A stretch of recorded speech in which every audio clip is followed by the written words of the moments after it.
नमस्कार everyone. Donald Trump ने एक बार फिर से ब्रिक्स कंट्रीज को वार्निंग दी है और इस बार ये वार्निंग इंडिया के लिए भी काफ़ी ज़्यादा कंसर्निंग है। तो सबसे पहले हम देखेंगे कि आखिर उन्होंने क्या वार्निंग दी है। फिर लास्ट में हम ये भी देखेंगे कि उसका इम्पैक्ट इंडिया के ऊपर क्या पड़ने वाला है। तो उन्होंने जो वार्निंग दी है और उनका जो डिमांड है वो ये है कि जो भी ब्रिक्स कंट्रीज है वो रिटर्न में ये बात लिख के दें कि डॉलर फ्यूचर में रिप्लेस नहीं होगा किसी भी दूसरे करेंसी के द्वारा। अगर ये चीज़ें वो लोग नहीं करते हैं तो उनके ऊपर 100% टैरिफ लगेगा। ये चीज़ें करके डोनाल्ड ट्रंप एक तरीके से ब्रिक्स को तोड़ने का काम कर रहे हैं। इसके अलावा वो उन नेशंस के लिए भी एक चेतावनी दे रहे हैं जो फ्यूचर में ब्रिक्स को जॉइन करने की सोच रहे हैं।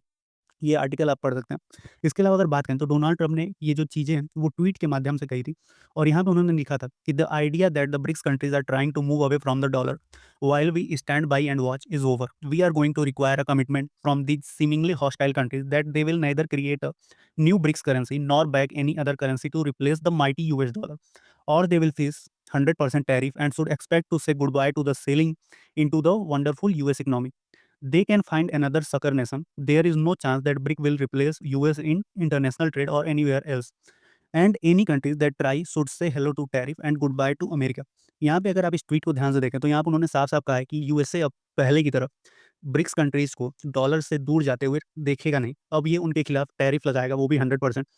अगर ब्रिक्स कंट्रीज़ को ऐसा कुछ करना है तो वो यूएस का जो इकोनॉमी है उससे बाहर चले जाएँ और दूसरा कोई सकल नेशन ढूँढ लें। तो इस तरीके का शब्द का यूज़ किया है उन्होंने इन कंट्रीज़ के लिए, ब्रिक्स कंट्रीज़ के लिए। अगर हम बात करें कि आखिर ब्रिक्स कंट्रीज़ में कौन-कौन से देश हैं और किन के ऊपर ये इम्पैक्ट पड़ने वाला है, तो ब्रिक्स कंट्रीज़ में Brazil, South Africa, Ethiopia, Egypt, UAE, Iran, India, Russia, China और इंडोनेशिया।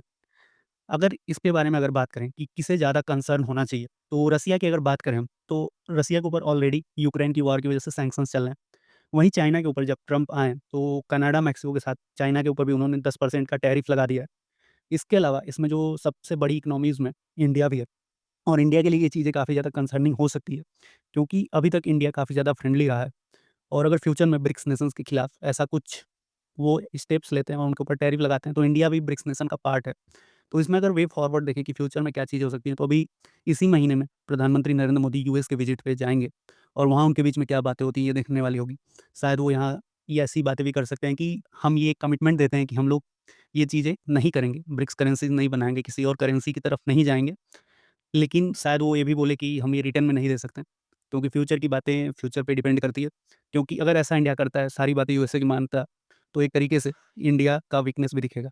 और दूसरा जो चीज़ें हो सकती है कि इंडिया ब्रिक्स को ही छोड़ दे, क्योंकि यूएसए ज़्यादा इंपॉर्टेंट है इंडिया के लिए, ये दिखलाएगा दुनिया को।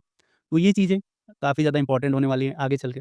तो आपका क्या राय है इसके ऊपर? क्या इंडिया को इसमें रिटर्न लिख के दे देना चाहिए या फिर ब्रिक्स कंट्री को ही छोड़ देना चाहिए?